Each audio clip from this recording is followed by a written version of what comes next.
capítulo 2. Gracias, eso no. Gracias a Dios por la gente con un espíritu servicial. Lucas capítulo 2. A propósito de lo que se celebra o se ha celebrado recientemente, dice la palabra así en el versículo 4 en adelante.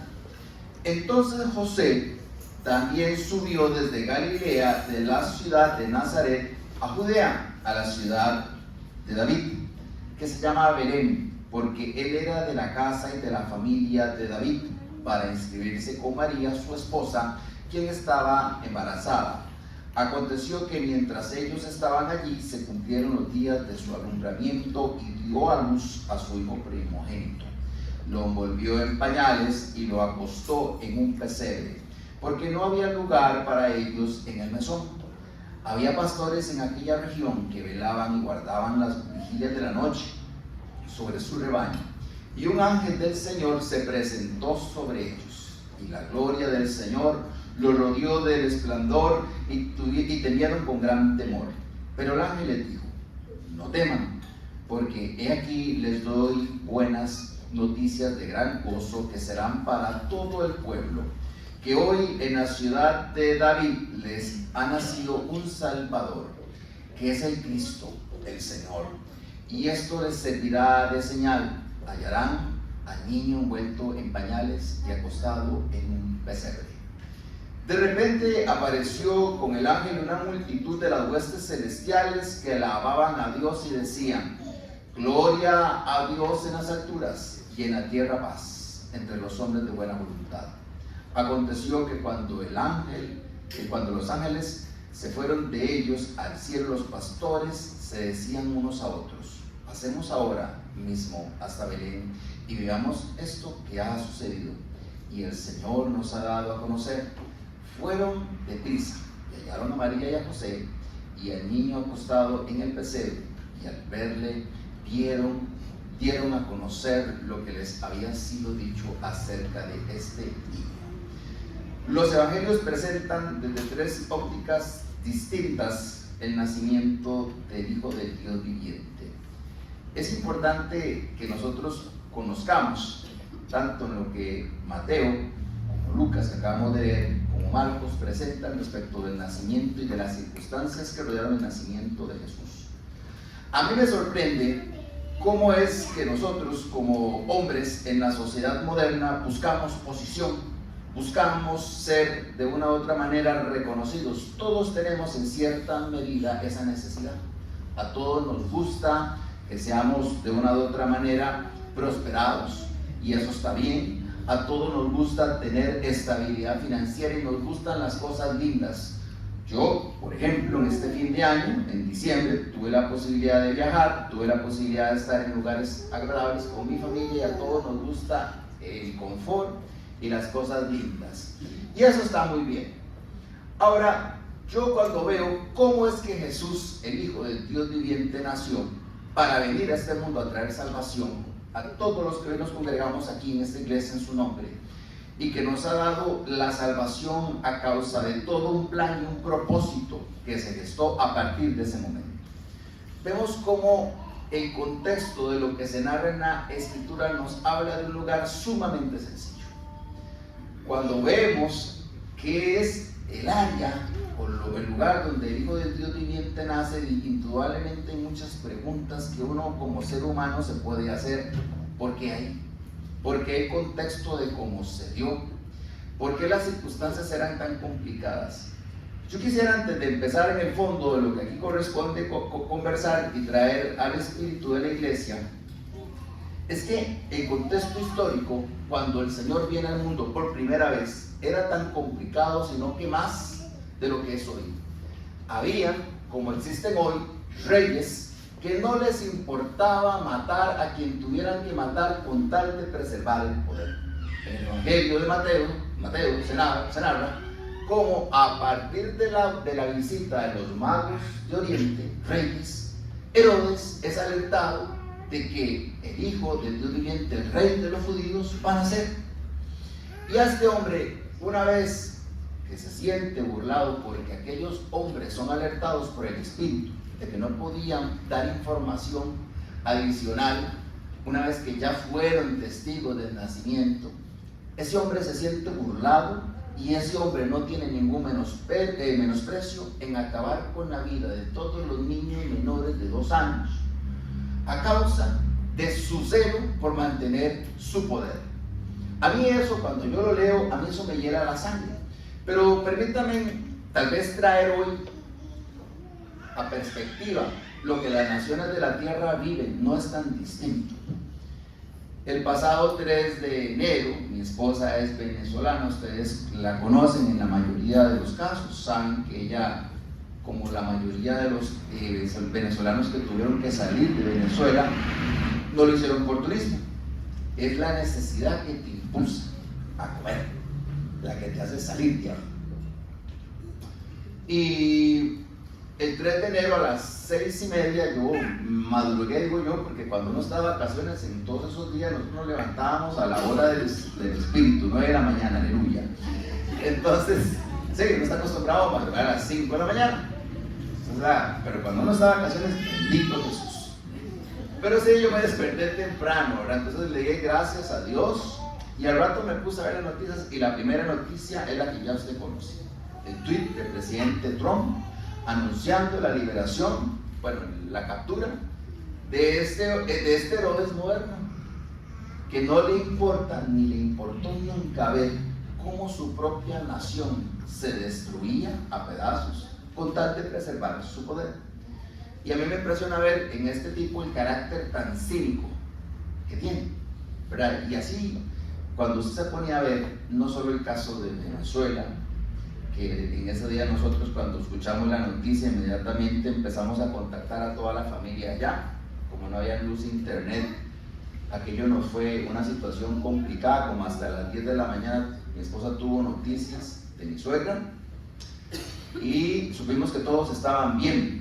Habían familiares de luz que están ubicados muy cerca del fuerte Tiuna, que es donde se concentra el poderío estratégico y militar de Venezuela, y nosotros teníamos mucho temor por ellos, pero bendito Dios, nada les pasó.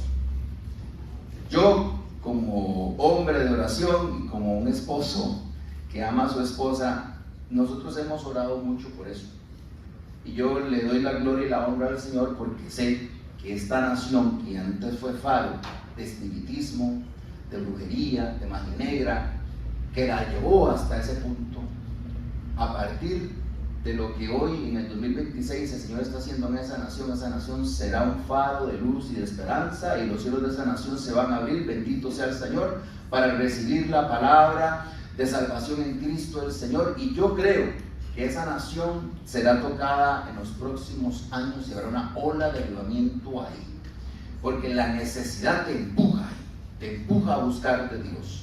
Pero lo que ha pasado ahí, lo que pasaba en Judea, lo que pasa en Costa Rica, no es tan diferente. Las naciones de la tierra siempre tienen alguna situación en lo económico, social, político, militar o todo junto, que oprime a las personas, oprime al pueblo. Nuestra nación este mes requiere de mucha oración.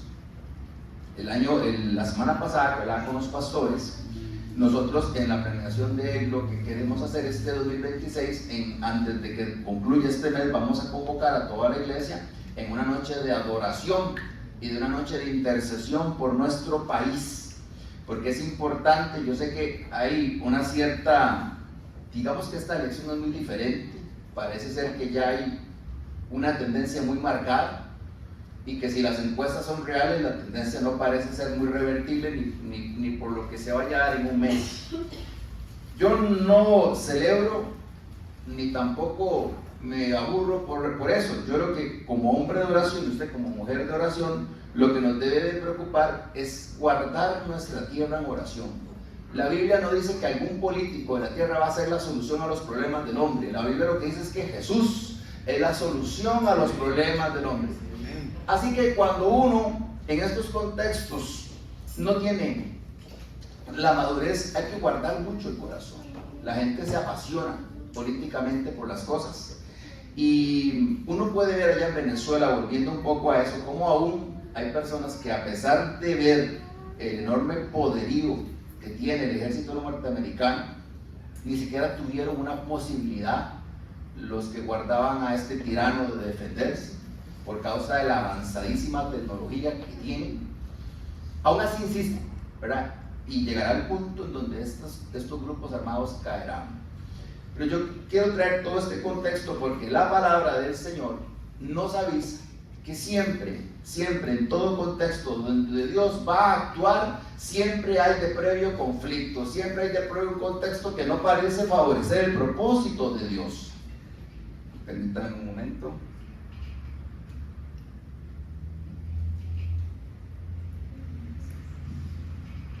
Bendito Dios. Así que, volviendo a la escritura, nosotros vemos cómo en el Evangelio el Señor nos presenta el cuadro de cómo es que Él viene al mundo. Y yo hoy el mensaje que quiero traer es acerca de la humildad. La humildad que el Hijo del Dios viviente nos da como ejemplo para que nosotros, como hombres y mujeres de Dios, podamos seguir ese testimonio, esa vida que Él quiere impregnar en nosotros. Bendito sea el Señor. En el contexto histórico, volviendo a lo que hablábamos, Jesús nace en un lugar que es de condición poco sanitaria, casi precaria. Yo me pongo a ver en el contexto histórico que un pesebre y un mesón eran lugares realmente destinados a la crianza de animales. Yo de repente, al reflexionar en esta escritura, me pongo en el rol de José y de lo frustrante que pudo haber sido dos cosas. Primero, descubrir que su esposa estaba embarazada y no de él. Y lo segundo es que después de haber sido apercibido por el Espíritu de cuál era el propósito y de lo que estaba pasando, él se hace responsable de la situación. José era un hombre piadoso. Y sabe, me llama mucho la atención la vida de este hombre porque adicionalmente a eso, sufre la frustración de no tener cómo poder darle a su esposa un lugar agradable para poder dar a luz. La mayoría de las hermanas que están acá han podido dar a luz, las que son mamás, en un lugar, diríamos, con condiciones sanitarias suficientes, un hospital, un lugar donde está un cirujano, todo un grupo médico para poder evitar que haya alguna complicación. Imagínese usted, hombre, en el rol de José, estando ahí impotente, sin poder darle mejor condiciones a su esposa. E imagínese usted, mujer, en el rol de María, estando encinta, viendo cómo el propósito del Señor interrumpe los planes que tenía ella en su vida para darle un camino mucho más excelente. Como dice la Escritura, mis pensamientos no son vuestros pensamientos, ni mis caminos son vuestros caminos, porque así como es más alto, dice el Señor, el cielo que la tierra, así son más altos mis caminos que tus caminos. Y esta mujer, estando ahí en ese contexto, embarazada, imagínense usted, mujer, las mujeres que están embarazadas saben que montarse en un carro en los últimos días es una cosa complicadísima, porque se marean, se vomitan, aquella agitación. Bueno, yo recuerdo cuando yo estaba embarazada, que yo el último mes no pudimos salir ni a comer, porque un muerto que pasábamos y ella era complicado para ella. En algún momento recuerdo que tuvo un antojo de esos que le dan a las mujeres, y yo dije, ¿y para qué vinimos aquí? Porque fue algo de salir luego corriendo y manejando muy despacio para evitar que aquella cosa terminara en un desastre. Toda esta incomodidad, todo este contexto político adverso, todo lo anterior, Dios lo usa para manifestar un propósito eterno. Y sabe, yo como creyente, como hombre, como mujer de Dios que están ustedes aquí hoy, yo quiero decirte en la revelación de la palabra que las circunstancias adversas son usualmente el contexto más elegante en el que Dios se presenta para formar un destino y un propósito y revelarnos su voluntad en nuestras vidas. ¿Cuántos dicen amén? Yo aquí veo una familia que camina de la mano de Dios. No veo una mujer reclamando porque es que su esposo la está haciendo parir en un pesebre. ¿Cuántas mujeres en la sociedad actual, si no tienen las comodidades, chao hombre? Y veo a un hombre que no le reclama a Dios, sino que es humilde, es tan humilde como aquel que ha de venir al mundo. Y la combinación de todo lo anterior da como resultado que el propósito de Dios pueda surgir. ¿Saben? Me llama mucho la atención esta familia, porque cuando decimos yo y mi casa serviremos al Señor, no necesariamente eso significa un contexto de elegancias. Yo conozco muchos matrimonios y familias que están firmes porque tienen dinero, pero quíteles el dinero y ahí se acabó la cosa. Hay mucha gente que es fiel al Señor porque tienen dinero, tienen la comodidad. Quíteles todo lo anterior y veamos, ¿serán o no serán? Y preguntémonos nosotros, confrontémonos con esa realidad. Depende de mi oración, depende de mi vida de fidelidad, de lo que tengo. Porque cuántas veces perdemos algo que amamos y ese es el acabose de la vida de fe.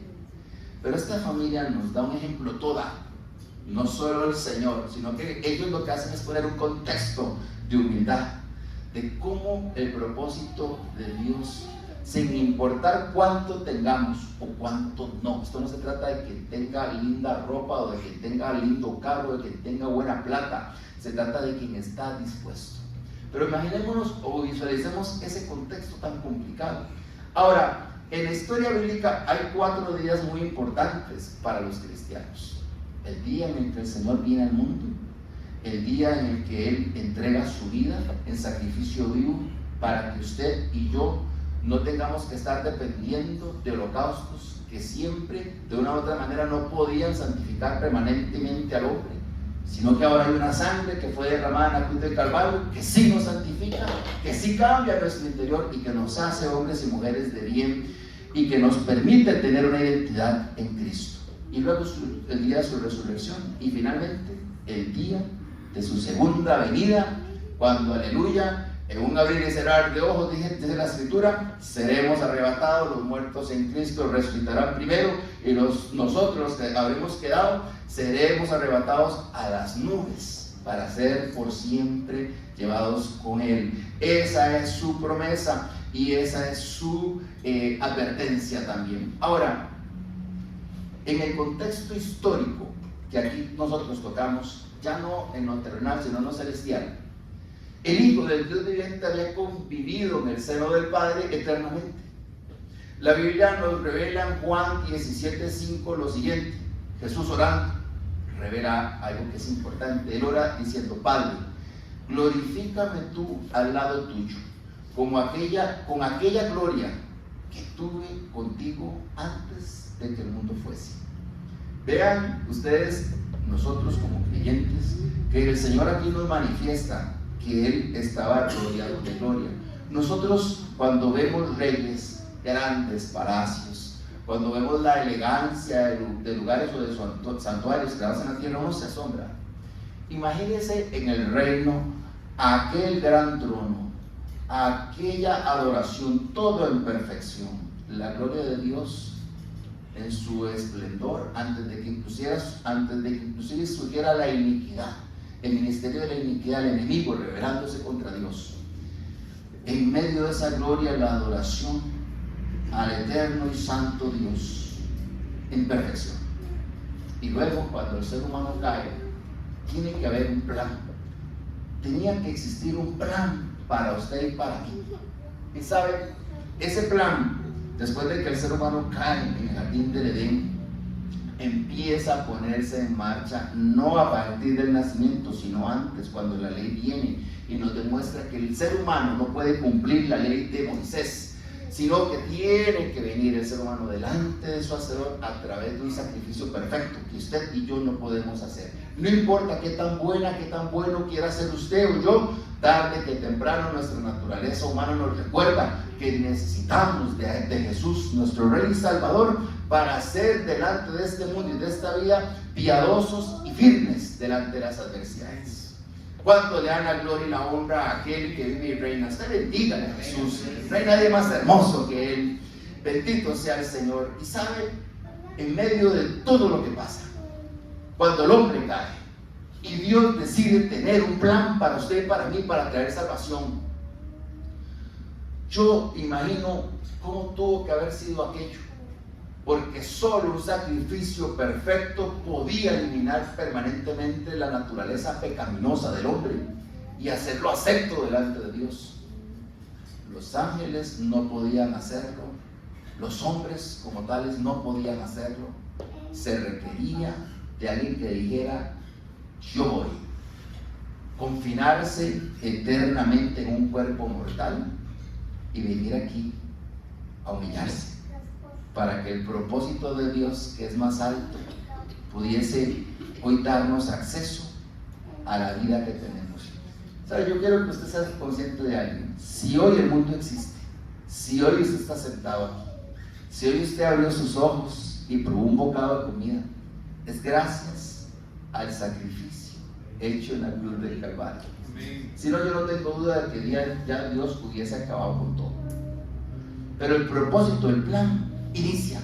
¿Y sabe qué es lo hermoso del reino de Dios? Que hay un plan para usted y hay un plan para mí. Dios tiene un plan para usted y Dios tiene un plan para mí. Y Dios no necesita que usted esté en la opulencia, que usted esté en la mejor de las circunstancias para empezar a usarle. ¿Sabe que más bien en la lógica del reino es lo inverso? A mí yo disfruto mucho de Dios. ¿Sabe? Porque a Él le gusta burlarse de lo sabio y de lo entendido y de lo rico de este mundo. Y por eso nos tiene aquí. Porque en su sabiduría Él nos trae salvación. Es hermoso saber cómo en medio de las crisis Él nos dice: te voy a usar. Y el peor error que uno como cristiano puede cometer es no servir en medio de la prueba. Es alejarnos en medio de la prueba y creer que Dios nos va a aceptar cuando ya todo haya pasado. Es en medio de la tempestad donde Él extiende la mano a quien está en la barca. Y si hoy usted está en una barca turbulenta, yo le invito a extender su mano a su hacedor y decir: Señor, usa mi vida, manifiéstate, Señor, en mi vida.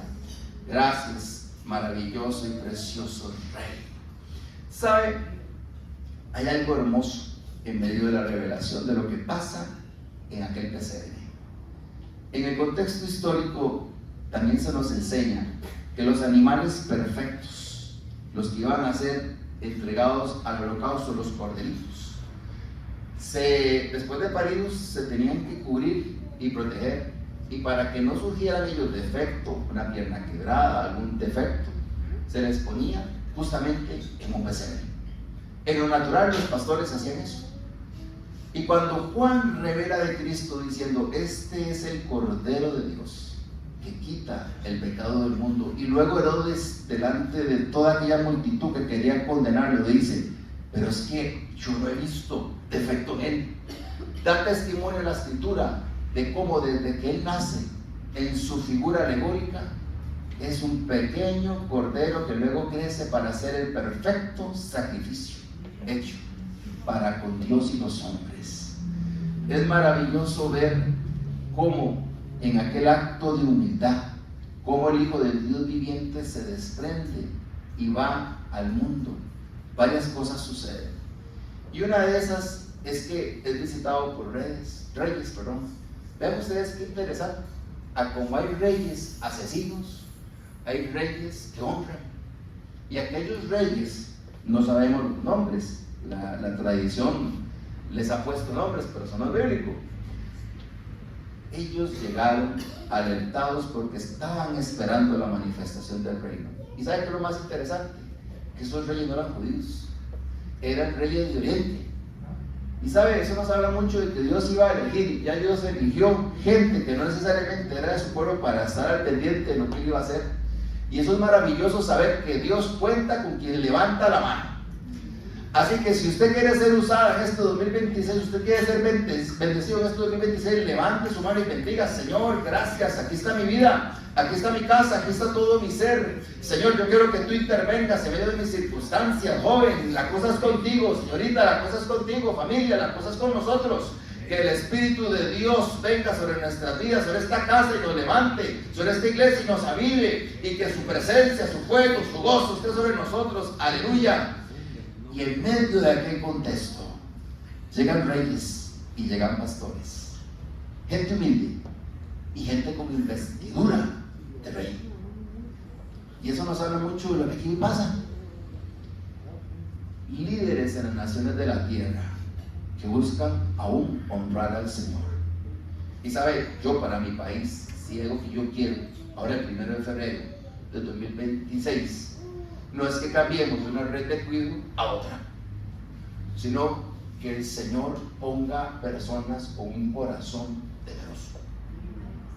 Porque creo que el país como tal ha hecho un análisis y está pidiendo un cambio, pero que ese cambio no nos haga mal, y esa tiene que ser nuestra oración, tiene que ser nuestra batalla espiritual, para que así como Dios hace algo, el enemigo también busca destruir, porque la palabra nos enseña que a partir de toda aquella manifestación, de cómo ángeles dan testimonio, de cómo estos hombres son llevados a ver aquella manifestación, el enemigo también se mueve y busca destruir. Así que nos vemos en medio de un contexto donde en aquel pesebre, en aquel lugar sencillo, aquellos hombres tampoco sienten ningún menosprecio por ir y ver lo que está pasando. No parece ser el lugar, ni parecen ser las circunstancias donde Dios va a hacer algo. Revise usted la historia de los grandes avivamientos. ¿En dónde surgieron? En establos, en iglesias pequeñas, en hogares. Dios utiliza el material que se dispone delante de su presencia para ungir, llenar, y que, como dice tu palabra, como dice la palabra, mi copa hoy rebosa de aceite. Es decir, la llenura, la plenitud de Dios. ¿Sabe? Algo que a mí me llama mucho la atención es que aquellos hombres, aquellos reyes, aquellos pastores, todos tienen un propósito diferente. Los pastores, como lo leímos, cuando ven lo que ha pasado, cuando ven al Cordero de Dios, aquel niño haber nacido como lo habían anticipado y testificado los ángeles, aquellos hombres van y lo que hacen es ser un faro, un amplificador del mensaje.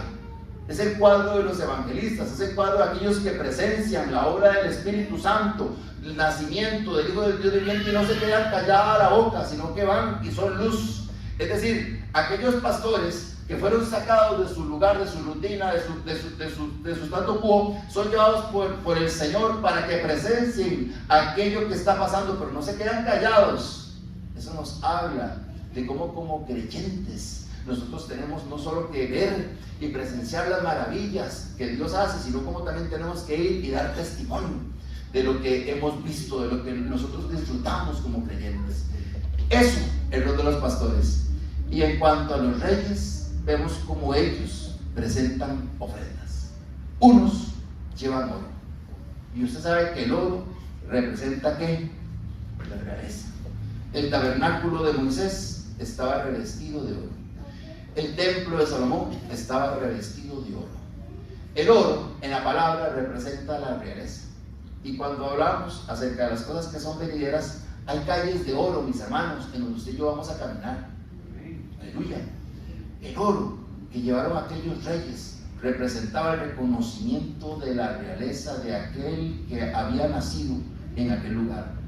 Y también llevaron, dice la palabra, incienso, que representa en el pleno de lo que la revelación de la palabra nos da. Aquel incienso representa la adoración del cual es digno. Nosotros le adoramos, le bendecimos, porque Él ha cambiado nuestras vidas. Pero sabe, dice la Escritura, cuando Jesús habló a la mujer samaritana, ella le dijo: los judíos y ustedes, ahora lo que ustedes no saben, pero vendrán tiempos, y los tiempos son hoy, en donde los hombres y las mujeres adorarán en espíritu y en verdad, porque a tales adoradores el Padre busca. La adoración en espíritu, abrirnos de corazón y adorar y derramarnos delante de Dios. Yo en este fin de año leí esa escritura y yo me sentí impactado, porque aunque la he leído muchas veces, me sentí confrontado por el Espíritu Santo.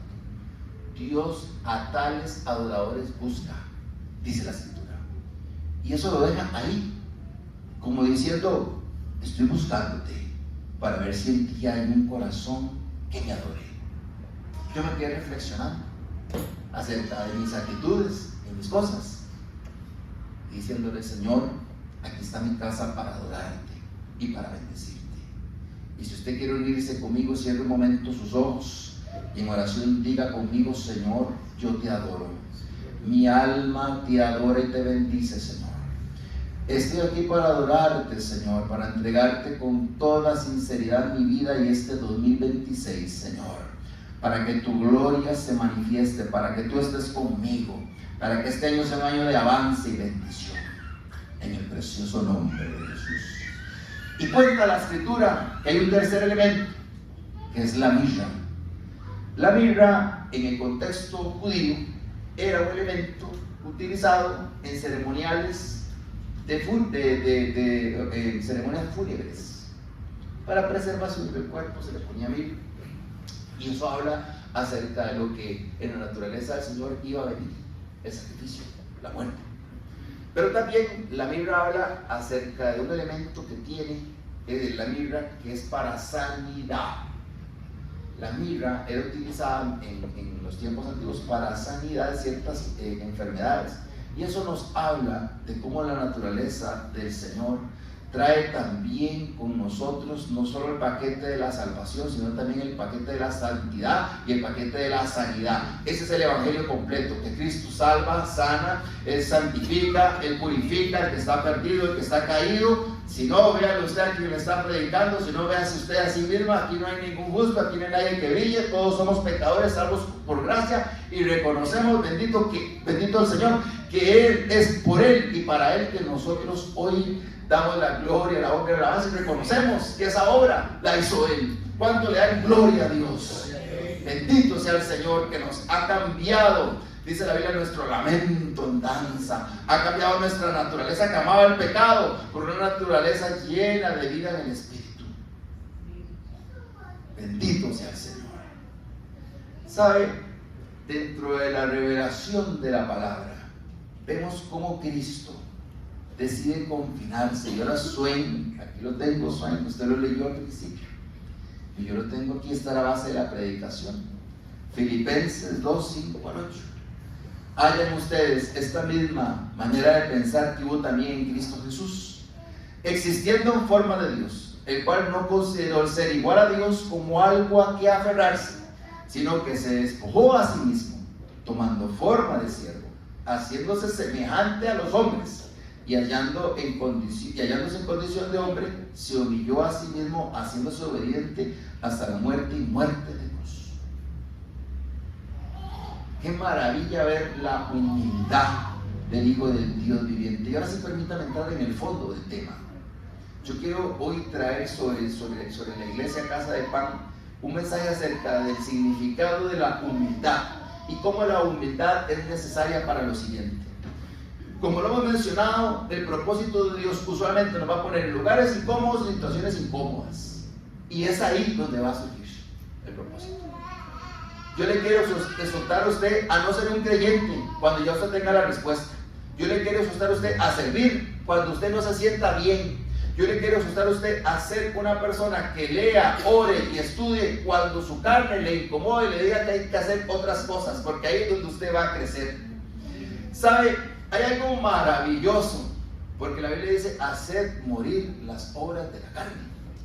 Y uno dice: ¿qué es exactamente eso? ¿Qué es exactamente eso? ¿Cómo lo interpreta? Porque hay gente que lo interpreta a una manera rara. El 31, les doy un ejemplo, el 31 de diciembre estábamos celebrando el Año Nuevo y estábamos con familias venezolanas. El 31 lo decidimos pasar ahí en la playa y estábamos alegres en el Señor, nos estábamos gozando. Pero alguien puso ahí una bebida, ¿verdad? No todos eran creyentes, vaya a decir. Y entonces una de las líderes se toma la foto y la publica en redes sociales. E inmediatamente alguna persona, líder espiritual, le dice: hermana, ¿usted acaso no ha decidido estar con Cristo? No puede estar con Cristo y el mundo. Y la mujer lo estaba celebrando. Entonces uno se pone a ver cómo la gente a veces se le va la cosa y no logra tener balance. No, hay que gozarse cuando hay que gozarse, sanamente y santamente. Las personas que creen que un cristiano tiene que estar metido en la iglesia, nada más, y no se contaminen ni den testimonio. Pero la Biblia dice que los pastores, una vez que vieron, fueron a dar testimonio de lo que habían dado. Entonces no es quedarse aquí encerrado, es ir y ser vida para los que están en muerte y traerlos aquí para que a través de la obra del Espíritu Santo ellos sean trasladados, dice la Escritura, que Dios nos ha trasladado de muerte a vida, porque todo lo que está en el mundo lo que trae es muerte. Uno como joven sabe que si usted decide confiar en el mundo lo que va a hacer es ponerlos de placer en placer hasta que lo mejor de usted se haya vivido. Sexo nunca te va a hacer plenamente feliz. Los que están casados saben que el sexo es una parte del matrimonio, pero la vida, la convivencia, lo demuestra María y José. Miren ustedes cómo ambos en humildad, sin importar lo mucho o lo poco que tuvieran, decidieron ser los depositorios del propósito de Dios. Bendito sea el Señor. Lugares incómodos, situaciones incómodas son las que Dios usa para revelar su propósito. Así que no se sienta mal si por alguna razón la cosa no está muy bonita, si por alguna razón usted siente como que el piso se le está moviendo, si las cosas no te están saliendo como lo estás planeando, si tu presupuesto espiritual no está saliendo como la cosa la pensaste, porque es ahí donde Dios va a actuar. Él va a abrir sendas en medio de los desiertos. Y yo quiero hablar esta palabra de fe para motivarle a usted a creer. No sea usted una persona que pasa el año y pasa la cosa y usted dice, pero bueno, ¿Dios qué? Permítale a Dios intervenir. No se quede usted ahí como en el stand-by y como diciendo arriba, ¿y ahora qué hago, Señor? No, así no es la cosa. El Espíritu del Señor nos demanda humildad para que haya levantamiento y honra. Vean lo que dice Primera de Pedro, capítulo 5, versículos 6 al 10. Humíllense, es una orden, humíllense pues bajo la poderosa mano de Dios, para que Él los exalte al debido tiempo, y echen sobre Él toda su ansiedad, porque Él tiene cuidado de ustedes. Ven, en el reino es al revés. En el mundo, el servicio es una pirámide que va así, en donde las personas quieren estar arriba del monte para estar por sobre todos. Pero Jesús dijo, el que quiera ser el primero de ustedes, sea vuestro servidor. Entonces uno dice, la lógica del reino tiene una función inversa a la lógica del mundo. Bendito sea el Señor. Levantamiento y honra y revelación del propósito vienen cuando nos humillamos, cuando decimos, a mí la cosa no me sale bien, papá, esto se está poniendo complicado, la mujer, el esposo que me diste están en una situación que como que no comprende, no fluye la cosa, el ministerio que me diste es como que está parado, el trabajo, la situación financiera, como que la cosa no fluye. Y me dice, Señor, ¿y ahora qué?